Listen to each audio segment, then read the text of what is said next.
ಕೂತ್ಕೊಳ್ಳಪ್ಪ. ಅಮ್ಮ, ಏನಮ್ಮ ನಿನ್ ಮಾತಿನ ಅರ್ಥ? ನೀನು ಆ ಶ್ರೀರಾಮ್ನ ಪ್ರೀತಿಸಿದ್ದಾಗ್ಲೇನೆ ಅವನಿಗೆ ನಿನ್ನ ಕೊಟ್ಟು ನಾವು ಮದುವೆ ಮಾಡಬೇಕಿತ್ತು. ಅಯ್ಯೋ, ಈಗ್ಲೂ ಕಾಲ ಮಿಂಚಿಲ್ಲ.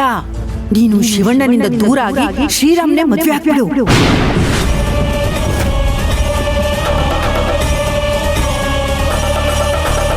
ಇದಕ್ಕೆ ನನ್ ಸಂಪೂರ್ಣ ಬೆಂಬಲ ಐತೆ.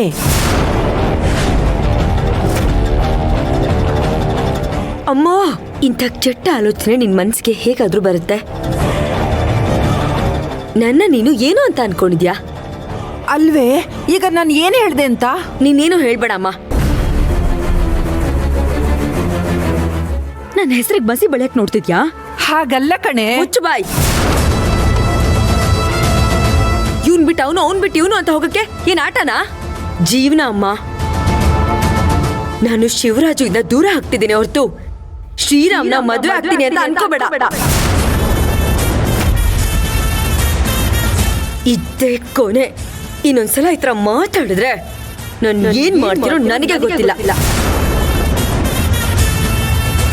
ಸ್ವಲ್ಪ ಹೊತ್ತನ್ನ ನೆಮ್ಮದಿಯಾಗಿರಕ್ ಬಿಟ್ಬಿಡು. ದಯವಿಟ್ಟು ಹೊರಟೋಗು.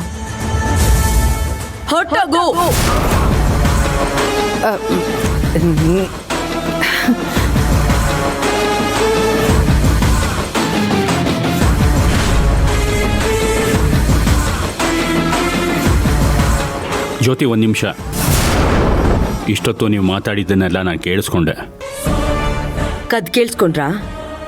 ಕತ್ ಕೇಳಿಸ್ಕೊಳ್ಳೋದಕ್ಕೇನಿದೆಯಮ್ಮ? ನೀವು ಮಾತಾಡಿದ್ದು ಇಡೀ ಮನೆಗೆ ಕೇಳಿಸ್ತಾ ಇದೆ. ಆದರೆ ಒಂದು ಮಾತು ಹೇಳ್ತೀನಿ, ಕೇಳಿಸ್ಕೊ. ನೀನೊಂದು ಹುಡುಗನ್ನ ಪ್ರೀತಿಸ್ತಿದೀಯ ಅಂತ ಗೊತ್ತಿದ್ರು